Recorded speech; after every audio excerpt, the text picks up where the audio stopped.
আসসালামু আলাইকুম। রেণু ছাড়ার সময় আমরা তো সুমিধ্যান দিবই।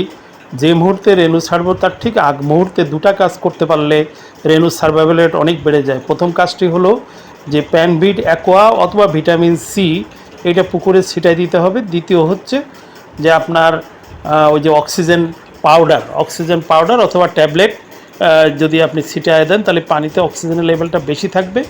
রেণু যেহেতু খুব দুর্বল থাকে, খুব ছোট মাছ, এটা দুর্বল থাকে সাধারণত। পরে হঠাৎ করে যদি পানিতে দেওয়া হয় এবং সেখানে যদি পর্যাপ্ত পরিমাণ অক্সিজেন থাকে তাহলে সে সহজে এটা দ্রুত খাপ খাইয়ে নেয় এবং স্বাচ্ছন্দ্য বোধ করে, স্বস্তি বোধ করে। তো এই জন্যে ধীরে ধীরে পানির সাথে তো আপনি রেণুটাকে অ্যাডজাস্ট করবেন, এই কাজটা তো করবেনই। পাশাপাশি এই দুইটা কাজ যদি করা যায় তার রেণু সার্ভাইভাল রেট অনেক বেশি হয় বলে আমাদের অভিজ্ঞতা থেকে আমরা দেখেছি। যারা শুনলেন সবাইকে ধন্যবাদ। আল্লাহ হাফেজ।